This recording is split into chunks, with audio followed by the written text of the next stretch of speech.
During the division of my wife's inheritance, my son-in-law humiliated me. "You're just a dumb plumber. Leave the inheritance to someone with a degree." What he didn't know was that my wife had left a surprise in the will. I'm glad to have you here.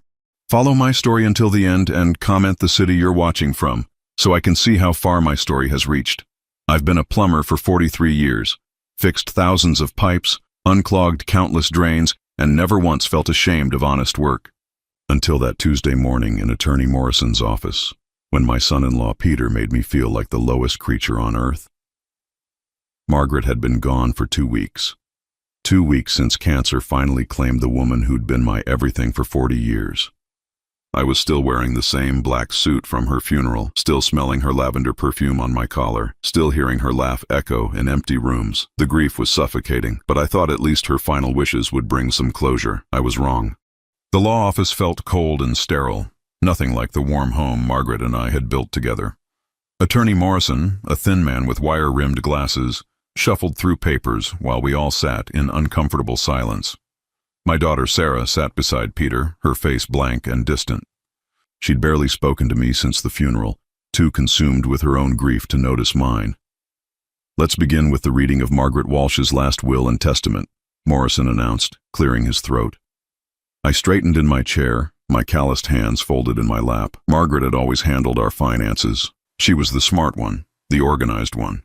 I just brought home my paycheck and trusted her to make it stretch. Whatever she'd decided was fine by me. Morrison began reading in that monotone lawyer voice. "To my beloved daughter Sarah, I leave my grandmother's china set and jewelry collection." Sarah nodded quietly, tears starting to form. "To my son-in-law Peter, I leave the summer cottage in Vermont and its contents." Peter leaned forward slightly, a satisfied smile creeping across his face. Then came the part that changed everything. "The remainder of my estate, including the family home and all other assets, totaling approximately $47,000, I leave to my daughter Sarah Walsh Hoffman." I felt my stomach drop. Not because of the money, but because there was no mention of me at all. After 40 years of marriage, Margaret had left me nothing. Not even a personal item, a photograph, a single memento of our life together. Peter's reaction was immediate and brutal. "Well, that settles it then," he said, leaning back in his chair with a smirk. "Smart woman, Margaret. She knew exactly what she was doing." Attorney Morrison looked uncomfortable. "Mr. Walsh, your wife did include a small note for you." He handed me an envelope with my name written in Margaret's careful handwriting. Before I could even open it, Peter stood up and pointed directly at me. "You know what, Stephen? This is exactly right. You're just a plumber, a blue-collar guy who never even finished high school. What would you do with an inheritance anyway?" Margaret was smart enough to leave everything to someone with an education, someone who understands how to handle money properly. The words hit me like a physical blow. I looked at Sarah, hoping she'd defend me, but she just stared at her hands. Peter continued his assault. 40 years of marriage, sure, but let's be honest here. Margaret was the brains of that operation. She managed the household, paid the bills, made all the real decisions. You just showed up with a paycheck and expected her to make everything work. And she did, brilliantly. My hands started trembling, not from anger, but from something deeper. Shame. Deep, crushing shame that maybe he was right. Maybe I had been dead weight in Margaret's life. "Peter, that's enough," Sarah finally whispered, but her voice lacked conviction. "No, Sarah, someone needs to say this," Peter pressed on, now addressing Attorney Morrison as if I wasn't even in the room. "Stephen's a good guy, don't get me wrong. Reliable, hardworking, all that blue-collar nobility. But Margaret was college-educated. She had class, sophistication. She understood investments, savings accounts, real estate values. Of course, she'd leave the important stuff to someone who could actually handle it responsibly." I wanted to stand up, to defend myself, to say something, but what could I say? It was true that Margaret handled our finances. It was true that I'd dropped out of high school to work and help support my sick mother. It was true that next to Margaret's intelligence and grace, I'd always felt like I was punching above my weight. Attorney Morrison cleared his throat again, clearly uncomfortable with Peter's speech. "Perhaps we should let Mr. Walsh read his note privately." "Oh, I'm sure it's lovely," Peter said dismissively. "Probably thanks him for being a good husband or something sweet like that." But the real business, the actual estate planning, that was handled by someone who understood how the world works. I stared down at the envelope in my shaking hands. Margaret's handwriting looked so familiar, so comforting, but Peter's words kept echoing in my head. "You're just a plumber, just a plumber." The meeting wrapped up quickly after that. Papers were signed, hands were shaken, and suddenly I was standing outside the law office feeling more alone than I'd ever felt in my life. Not just because Margaret was gone, but because her final act seemed to confirm what Peter had said. I wasn't worthy of her legacy. Sarah touched my arm gently as we reached the parking lot. "Dad, I'm sorry about Peter. He gets intense about money stuff." I nodded, not trusting my voice. She hugged me briefly, but it felt obligatory, like she was going through the motions. "I'll call you soon, okay?" she said, already walking toward Peter's BMW. I watched them drive away, Peter's words still ringing in my ears. Then I got into my old pickup truck, the one with paint stains on the seats and tools rattling in the back, and drove home to the empty house that was no longer mine. That envelope sat unopened on my kitchen table for 3 hours while I stared at it, afraid of what Margaret's final words to me might say, afraid they might confirm everything Peter had thrown in my face. When I finally opened it, my hands were still shaking. Margaret's note was short and simple. "My dearest Stephen, you were always my greatest treasure. Trust that I've taken care of everything. All my love, always, Margaret." I read it 20 times, searching for hidden meaning, for some explanation of why she'd left me out of her will. But there was nothing except her familiar warmth and that cryptic line about taking care of everything. What did that mean? The house felt impossibly empty that night. Every corner held memories of Margaret. The kitchen table where she'd sit with her morning coffee and crossword puzzle. The living room where she'd curl up with her romance novels while I watched football. The bedroom where she'd fallen asleep in my arms for 4 decades. I couldn't sleep in our bed. Instead, I spent the night in my old recliner, staring at photo albums I'd pulled from the closet. Picture after picture of our life together.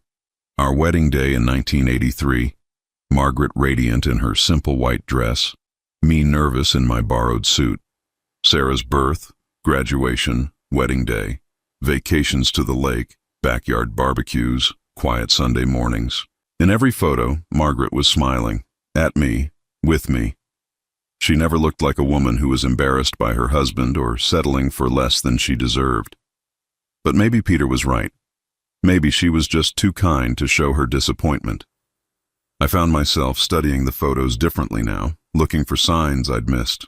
Did she seem frustrated when I couldn't help with Sarah's math homework?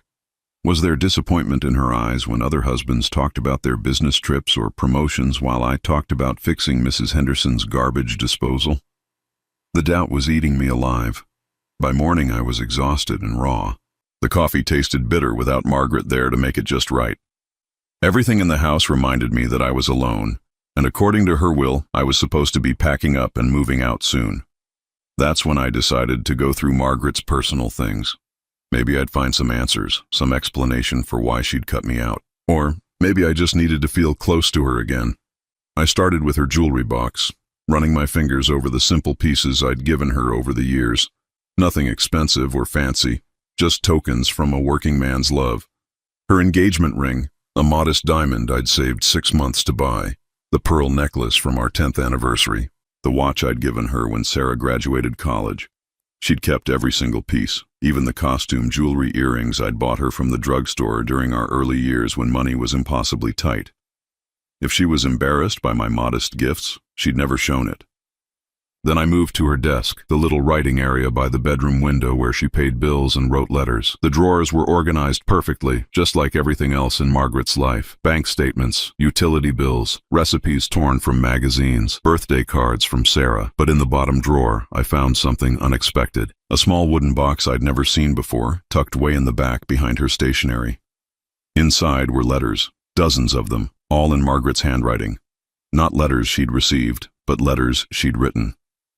The first one was dated 3 years ago, addressed to no one in particular. I've been thinking about Stephen today, watching him fix the neighbor's fence without being asked. He doesn't even realize how remarkable he is. 40 years I've been married to this man, and he still surprises me with his goodness. Peter thinks education makes you smart, but Stephen has something better. He has wisdom earned through kindness. My hands trembled as I read on. Sarah's frustrated with her father again, thinks he's too simple, not ambitious enough. She doesn't understand that ambition isn't always about climbing ladders or making more money. Stephen's ambition has always been to take care of the people he loves. Every early morning, every late night call to fix someone's emergency plumbing, every dollar he brings home, it's all been about making sure Sarah and I were safe and comfortable. There were more letters, page after page of Margaret's private thoughts about our marriage, about me. She wrote about the time I worked 3 straight days without sleep to fix the heating system when Sarah was sick with pneumonia, about how I'd secretly been paying for our elderly neighbor's grocery deliveries after her husband died, about the way I'd held her during her chemotherapy treatments, never once complaining about the burden. People see Stephen and think, just a plumber, she wrote in one entry. But I see a man who spent his entire life fixing things, making things work, solving problems with his hands and his heart.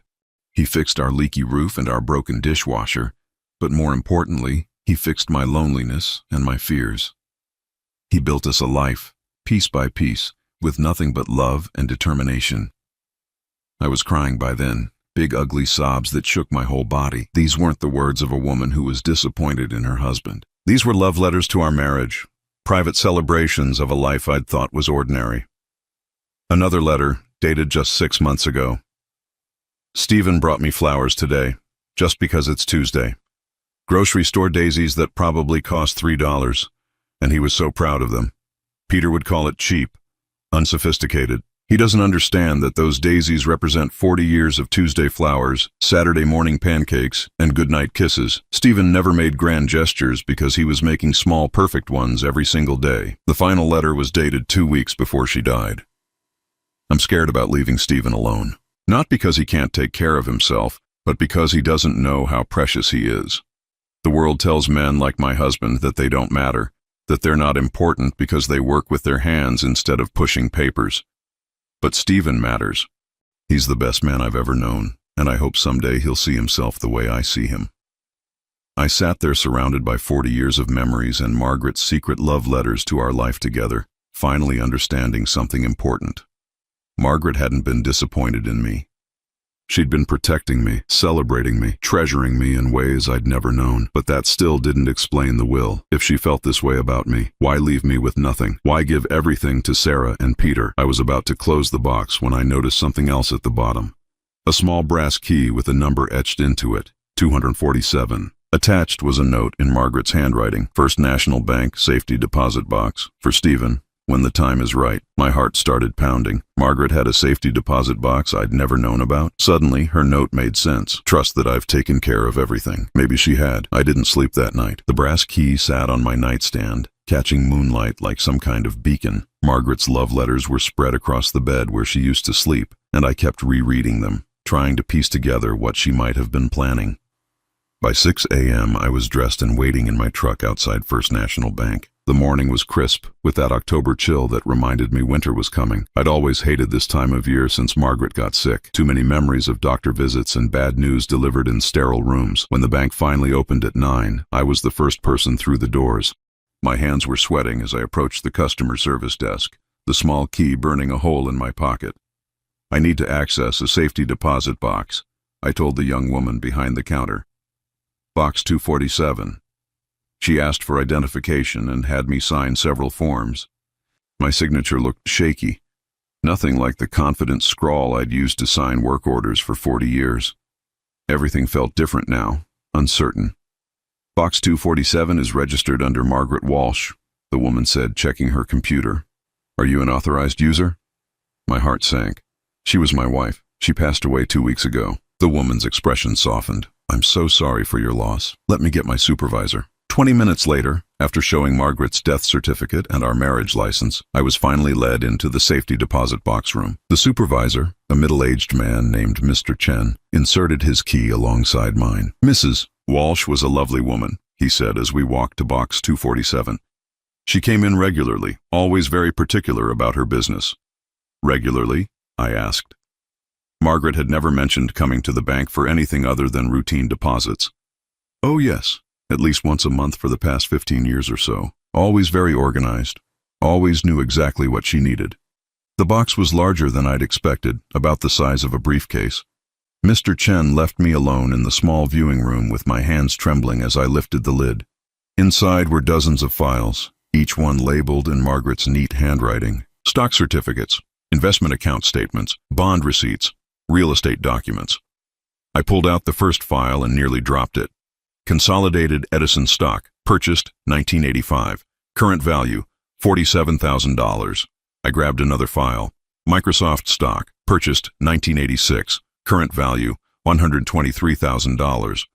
File after file, each one documenting investments I'd never known existed.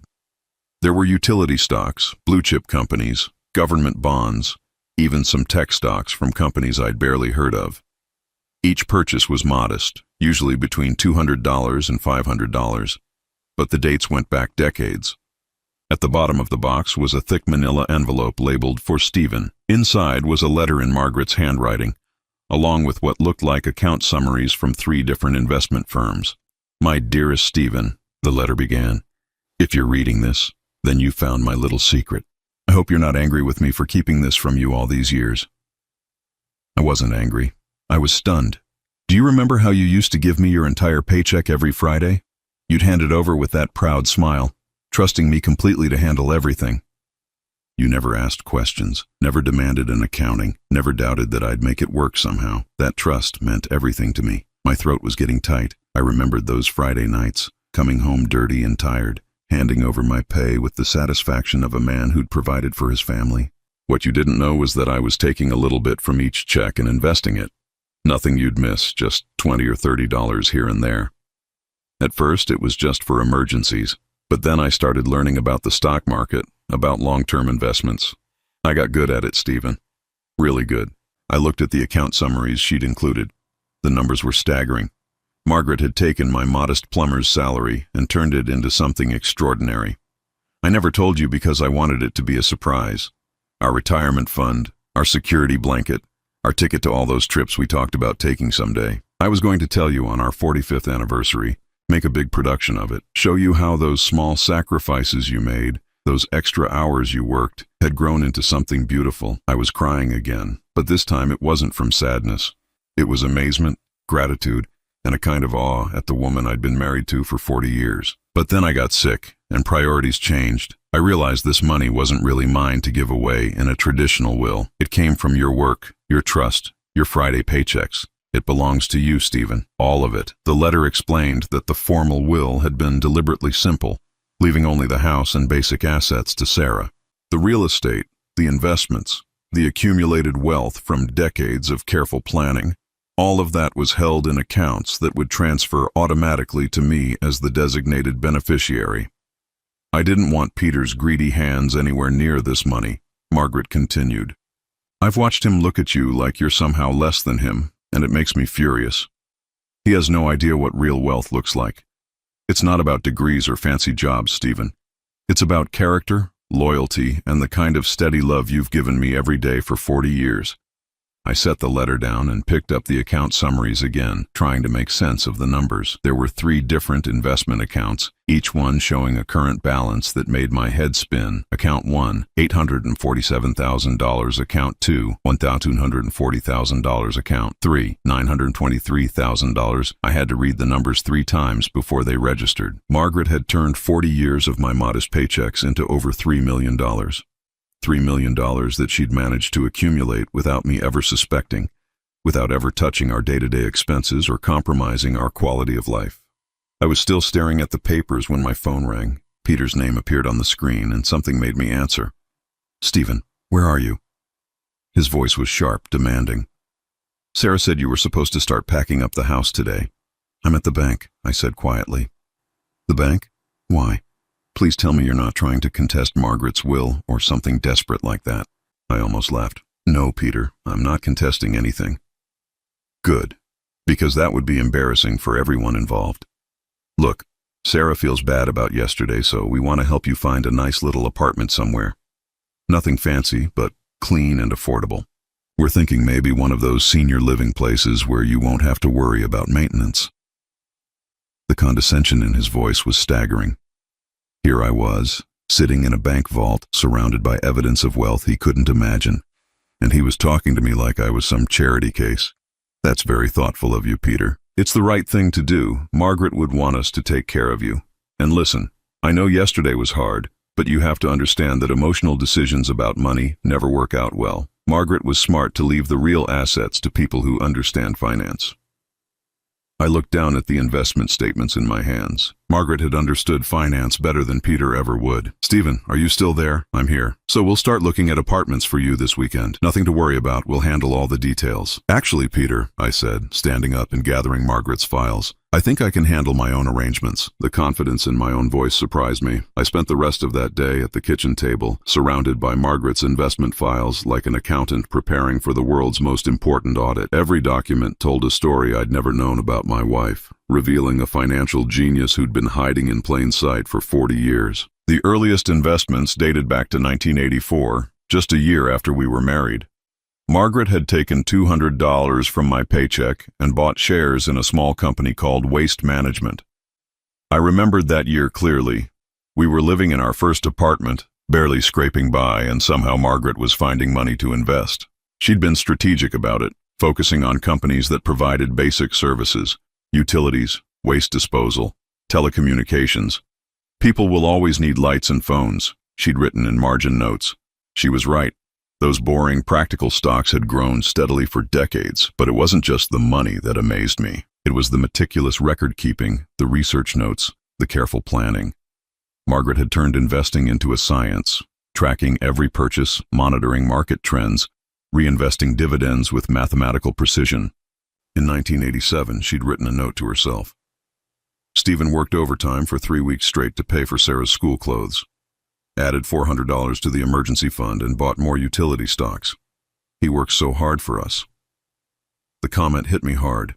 I remembered those 3 weeks, coming home exhausted, but proud that I could afford Sarah's back-to-school shopping without using credit cards. I'd never known that Margaret had turned that extra effort into long-term security for our family. As I dug deeper into the files, patterns emerged.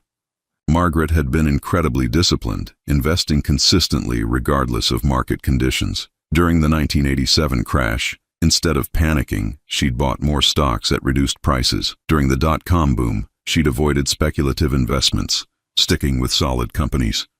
Slow and steady, she'd written in 1999. Stephen builds foundations that last. Our investments should do the same. There were also notes about expenses she'd avoided to maximize our investment capacity. Skipped hair salon today. Did it myself. Extra $30 for the mutual fund. Used coupons at grocery store. Saved $15. Every little bit helps. I'd never noticed these small economies. Margaret had made our life feel abundant while secretly squeezing every penny to build our future. She'd been a master at making much from little, turning my working-class wages into middle-class comfort and then into genuine wealth. The phone rang around 4 p.m., interrupting my document review. Sarah's name appeared on the screen. Hi, Dad. How are you holding up? I'm fine, sweetheart. Just going through some of your mother's things. That must be hard. Listen, I wanted to apologize for yesterday. Peter can be intense when it comes to money matters.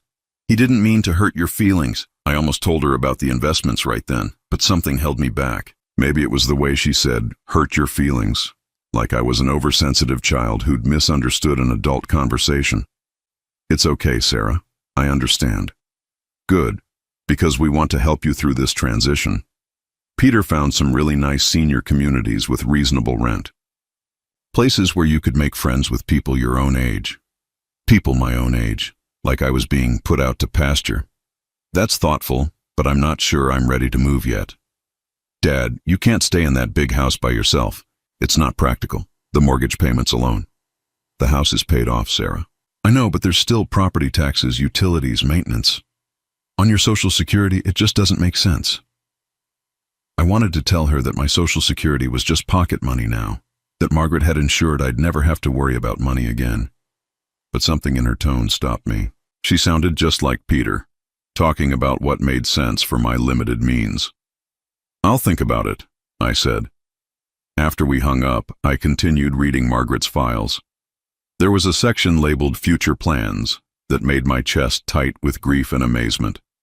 She'd mapped out our retirement in detail, complete with travel budgets and healthcare projections. Stephen has always wanted to see Ireland, she'd written. First-class tickets, $6,000. 2-week tour, $8,000. Shopping and extras, $3,000. Total, $17,000. Easily affordable by 2025. She'd planned surprise trips to places I'd only dreamed about. Scotland, where my grandfather had been born. Alaska, for the salmon fishing I'd always talked about. Even a luxury cruise through the Caribbean, something I'd mentioned once after seeing a commercial on TV. He deserves to be pampered, Margaret had noted. 40 years of fixing other people's problems. Time for someone to take care of him. The tears came again, but they were different now. Not just grief for what I'd lost, but gratitude for what Margaret had given me. She'd spent decades planning ways to honor my hard work, to reward me for the sacrifices I didn't even know I was making. I was reading about a fishing lodge in Montana she'd researched when I heard a car door slam outside. Through the window, I saw Peter walking up the driveway, his face set in that determined expression I'd learned to dread. I quickly gathered the investment papers and locked them in Margaret's desk drawer. Some instinct told me to keep this discovery private until I fully understood what it meant. Peter knocked once and walked in without waiting for an answer, like he owned the place already. "Stephen, we need to talk." He settled himself at the kitchen table without being invited, looking around the room with that appraising expression he got when evaluating assets. "Sarah told me you're hesitant about moving. I understand that. Change is hard, especially at your age. But you have to be realistic about your situation." "What situation is that, Peter?" "Your financial situation." "Look, I know this is uncomfortable to discuss, but we're family now. I've done some calculations based on your Social Security and the small pension from the Plumbers Union. Even with careful budgeting, you're looking at maybe $1,800 a month in income." He pulled out a folder from his briefcase, spreading papers across Margaret's kitchen table like he was presenting a case to a jury.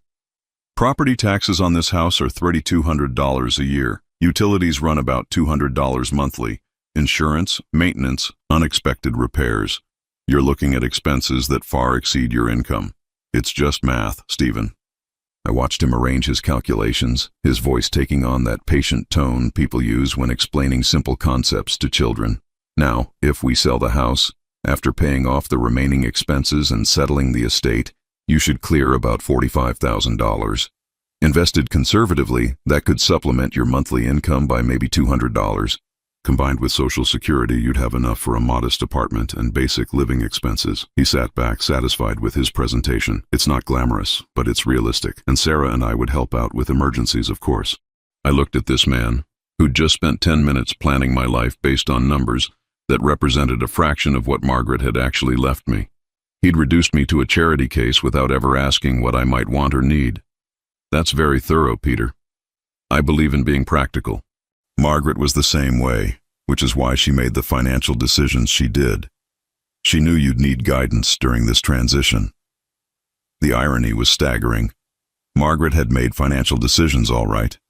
She'd made brilliant financial decisions that would let me buy and sell Peter's entire life without missing a payment. "There's just one thing," I said carefully. "I found some papers of Margaret's that I need to have reviewed by a financial advisor, just to make sure everything's in order." Peter's expression sharpened. "What kind of papers?" "Investment documents, bank statements. I'm not sure what they mean." For the first time since entering my house, Peter looked genuinely interested. "Investment documents?" Margaret never mentioned any investments to Sarah. "They were in her personal papers, probably nothing significant, but I want to understand them." "I could take a look," Peter offered, reaching toward me. "I handle all our investment accounts. I might be able to explain them." "No, that's okay. I'd rather have a professional review them." Peter's jaw tightened slightly. "Stephen, if Margaret had any undisclosed assets, they would still be part of the estate. Sarah would need to know about them for tax purposes." "Of course, once I understand what they are." We stared at each other across the kitchen table, and for the first time in years, I didn't feel like the inferior party in the conversation. Peter sensed the shift too, his eyes narrowing as he tried to read my expression. "Well," he said finally, standing up and gathering his papers, "don't wait too long to get them reviewed. These things can be time-sensitive." After he left, I sat alone in Margaret's kitchen, thinking about the conversation. Peter's immediate interest in potential investments revealed something about his character that made Margaret's secrecy suddenly make perfect sense. She hadn't just been protecting our money from taxes or market volatility. She'd been protecting it from Peter's greedy calculations, from his assumption that he had the right to manage everyone else's financial decisions. Margaret had known exactly what she was doing. She'd given Peter and Sarah enough to keep them satisfied, while keeping the real treasure safe for the one person she trusted completely, me. The meeting with Attorney Morrison the next morning felt like stepping into a different world. This time, I wasn't the broken widower clutching an envelope with shaking hands. I was a man who'd spent all night reading financial statements and finally understanding the brilliant woman I'd been married to for 40 years. Margaret's investment advisor, Mrs. Eleanor Hartwell, accompanied me to the law office. She was a sharp-eyed woman in her 60s who'd been managing Margaret's accounts for over a decade. When I'd called her office yesterday, her assistant had immediately recognized my name.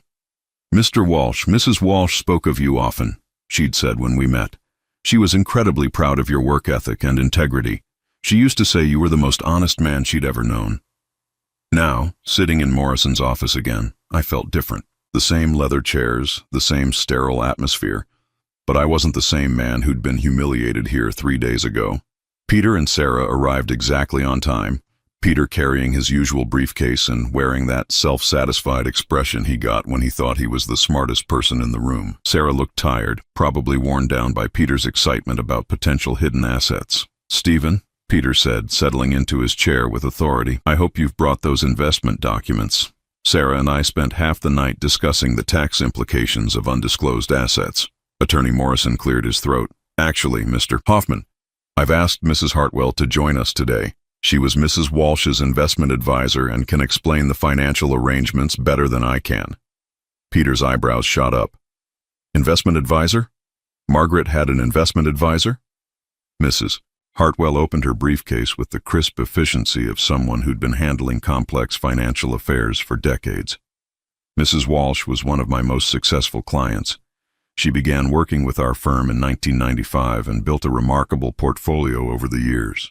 "Portfolio?" Sarah looked confused. "Mom never mentioned any portfolio." "Your mother was very private about her investment activities," Mrs. Hartwell continued. "She preferred to handle financial matters discreetly, without involving family members in day-to-day decisions." Peter leaned forward, his eyes gleaming. "How substantial are we talking about here? A few thousand? 10,000? Mrs. Hartwell consulted her notes. "Mrs. Walsh's total investment portfolio is currently valued at approximately $2 million. The silence in the room was deafening. Peter's mouth actually fell open. Sarah made a small, gasping sound. Attorney Morrison looked unsurprised, which told me he'd known about this all along. $3.2 million? Peter's voice cracked slightly. "That's impossible. Margaret was a housewife. Stephen's a plumber. Where would that kind of money come from?" Mrs. Hartwell's tone remained professional, but I caught a slight edge of disapproval. Mrs. Walsh was an exceptionally disciplined investor. She took small amounts from the household budget consistently over nearly 40 years and invested them with remarkable skill. She focused on long-term growth, dividend reinvestment, and compound interest. "Small amounts from what household budget?" Peter demanded. "Stephen barely made enough to support a family." That's when I spoke up, my voice steady and clear. "I made enough, Peter. Margaret made it work." "But $3 million? Sarah was staring at Mrs. Hartwell like she was speaking a foreign language. "How is that possible?" Mrs. Hartwell smiled slightly. "Your mother understood something many people don't. Wealth isn't always about the size of your income. It's about what you do with whatever income you have. Mr. Walsh provided a steady paycheck for 40 years. Mrs. Walsh turned that into financial security." Peter was frantically scribbling notes. "Okay, so this changes the estate distribution significantly. Sarah, as the primary beneficiary, you'll need to restructure the inheritance. The tax implications alone."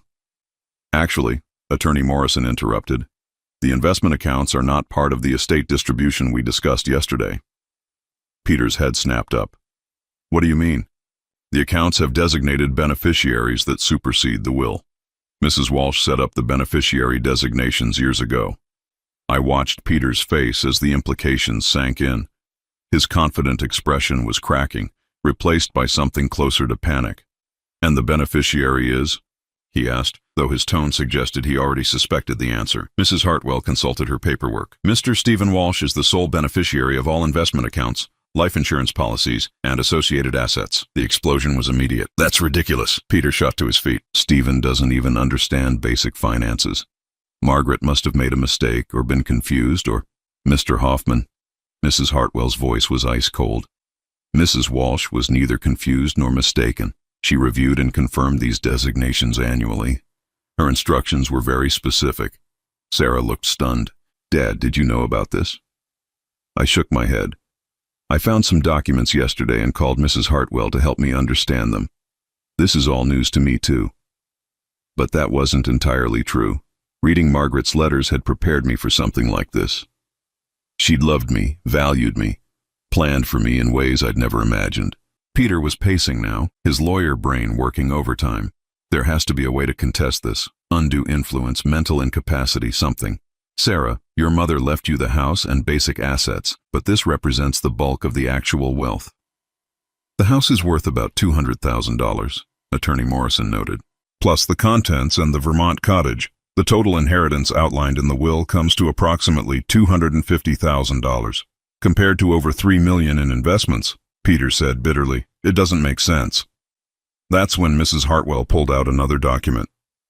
Actually, Mrs. Walsh left specific instructions about this situation. She anticipated there might be questions about her decisions. She handed me an envelope I recognized, Margaret's handwriting, my name on the front, but thicker than the note I'd received yesterday. This is to be read aloud if anyone contests the financial arrangements, Mrs. Hartwell explained. I opened the envelope with steady hands. Inside was a letter in Margaret's clear script, obviously written recently. To my family, I began reading. If you are hearing this letter, it means someone has questioned my decision to leave my investment portfolio to Stephen. Peter shifted uncomfortably in his seat. Let me be very clear about my reasoning. Every dollar in those accounts came from Stephen's labor.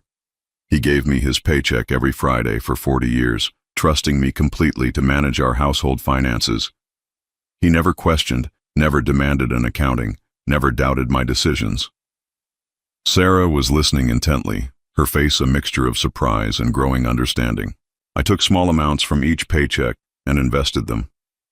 Stephen earned that money with his hands, his sweat, his dedication to providing for his family.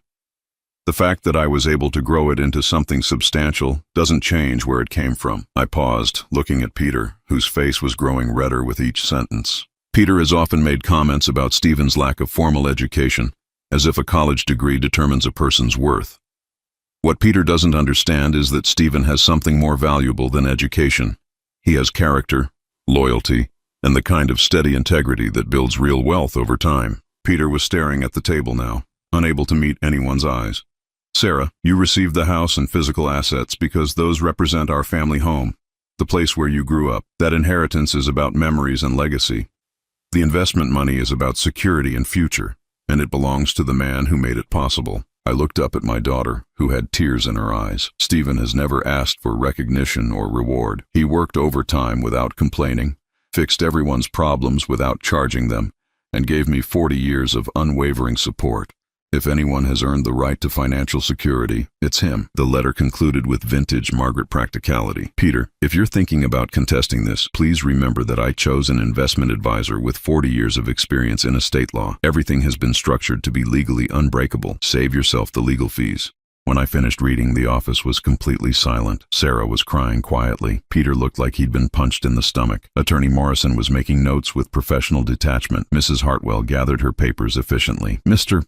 Walsh, if you'd like to schedule a meeting to discuss your investment options, I'm available tomorrow morning. As we prepared to leave, Sarah approached me hesitantly. Dad, I'm sorry. I never understood. I hugged her, feeling the distance between us starting to close. Your mother always said you were the smart one, Sarah. Now you know she was the smartest of all of us. Peter remained silent, staring out the window as if he couldn't quite process what had just happened. For the first time in years, he had nothing to say. Walking out of that office, I felt Margaret's presence beside me, her final gift of vindication and security warming me against the October chill. 6 months later, I was standing in my kitchen making coffee when I heard a car pull into the driveway. Through the window, I saw Peter getting out of his BMW, straightening his tie like he was preparing for a business meeting. I hadn't spoken to him since that day in Attorney Morrison's office. I opened the door before he could knock. He looked older somehow. the arrogant confidence replaced by something that looked almost like desperation. "Stephen, I hope you don't mind me stopping by." "Come in, Peter." He sat at the same kitchen table where he'd once calculated my modest financial future, but this time his briefcase stayed closed. His eyes kept darting around the room, probably looking for signs of how I was spending Margaret's legacy. The truth was, he wouldn't see much difference. I still lived in the same house, drove the same truck, wore the same work clothes. Margaret's money hadn't changed my daily routine as much as it had changed my peace of mind. "You look good, Stephen. Retirement suits you." I poured him a cup of coffee without asking if he wanted it. "I'm doing fine, Peter. How's Sarah?" "She's good. Really good, actually. The baby's due in December." That surprised me. "Sarah's pregnant?" "She didn't tell me." Peter shifted uncomfortably. "She wanted to, but things have been complicated since the will reading. She wasn't sure how to approach you." I understood. Sarah was caught between her husband's embarrassment and her desire to rebuild our relationship. The money had exposed the fault lines in our family, forcing everyone to confront truths we'd been avoiding for years. "She should call me," I said simply. "I'd like to be part of my grandchild's life. That's actually why I'm here." Peter cleared his throat, looking like a man about to swallow his pride. "Sarah misses you. She feels terrible about how distant things got, especially after we found out about your financial situation." He couldn't quite bring himself to say your wealth or Margaret's investments. Even now, he was minimizing it. "We were wondering if you'd like to come to dinner this Sunday. Sarah's been wanting to show you the nursery we're setting up." I studied Peter's face, looking for the angle, the hidden agenda. But all I saw was a man who'd been humbled by discovering he wasn't the smartest person in the room. "I'd like that," I said. Peter nodded, relief evident in his expression. "Good, that's really good." We sat in comfortable silence for a moment, drinking coffee and avoiding the elephant in the room. Finally, Peter spoke again. "Stephen, I owe you an apology. What I said that day about you being just a plumber, about not deserving an inheritance, it was wrong. I was wrong. I appreciated the words, but they weren't necessary anymore. Margaret's letters had healed that wound better than any apology could. I spent my whole life thinking success meant degrees and titles and corner offices." Peter continued. "But Margaret saw something I missed. She saw the value in honest work, in dedication, in being the kind of person people can count on." He paused, staring into his coffee cup. "I've been thinking a lot about that, about what really matters. And what have you decided?" Peter looked up, meeting my eyes for the first time since he'd arrived. "I decided I want to be the kind of man you are, Stephen, the kind Sarah can be proud of, the kind our kids can look up to." It was the closest thing to genuine respect I'd ever heard from him. Not because of Margaret's money, but because of what that money represented. 40 years of steady character, of quiet strength, of building something valuable through daily dedication. After Peter left, I walked through the house Margaret and I had shared, thinking about how much had changed and how much had stayed the same. The furniture was unchanged, the photographs still covered the mantelpiece, her reading glasses still sat on the nightstand beside our bed. But the weight of financial insecurity was gone. The worry about healthcare costs, about home repairs, about being a burden to my family, all of that had evaporated. Margaret had given me something more precious than money. She'd given me dignity. I'd used some of the inheritance, but not for anything flashy. I'd paid for the neighbor kid's college tuition when his parents couldn't afford it. I'd anonymously covered the medical bills for Mrs. Henderson down the street when she had her heart surgery. I'd donated to the volunteer fire department and the local food bank, but mostly I'd simply lived without fear. I bought good coffee instead of the store brand.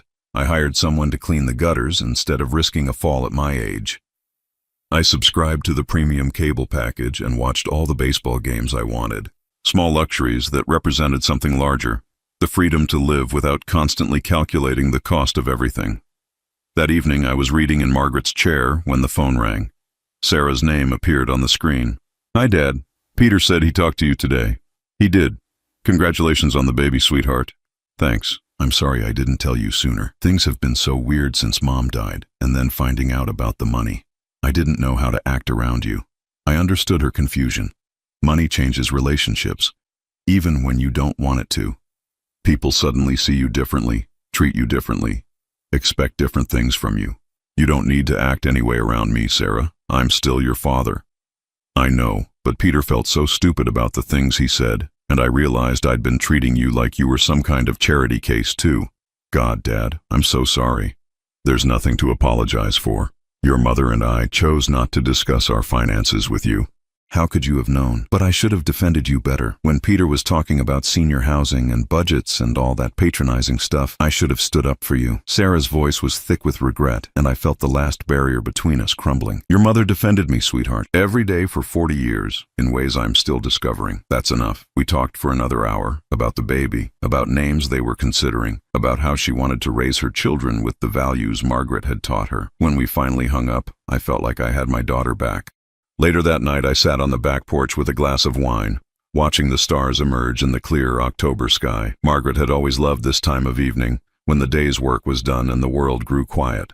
I thought about Peter's apology, about Sarah's tears, about the reconciliation that Margaret's final gift had made possible. She'd known exactly what she was doing, not just with the investments, but with the way she'd structured the revelation. By leaving me out of the formal will, she'd forced Peter to show his true colors. His immediate dismissal of my worth, his cruel assessment of my capabilities, had been laid bare for everyone to see. And then, when the truth came out, his words had been exposed as the shallow prejudices they really were. Margaret had orchestrated my vindication as carefully as she'd managed our investments. She'd given me justice along with security, dignity along with wealth. A cool breeze rustled the oak tree we'd planted together on our 5th anniversary. Its leaves were turning gold, getting ready for winter, but the roots were deep and strong. Like our marriage had been, like the foundation Margaret had built for my future. I raised my wine glass toward the stars, toward wherever Margaret might be watching from. Thank you, I whispered to the night air, for everything. The wind seemed to carry back her voice, warm and loving like it had been for 40 years. You earned it, Stephen. Every penny, every moment of peace. You earned it all. I sat there until the wine was gone and the stars were bright, feeling more grateful than any man had a right to be.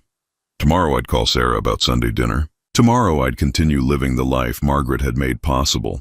But tonight I just sat with the memory of her love and the reality of her trust, finally understanding that some gifts are too precious to be earned. They can only be freely given by someone who sees your true worth. Margaret had seen mine when I couldn't see it myself, and now finally I could see it too. Now I'm curious about you who listened to my story. What would you do if you were in my place? Have you ever been through something similar? Comment below. And meanwhile, I'm leaving on the final screen 2 other stories that are channel favorites, and they will definitely surprise you. Thank you for watching until here.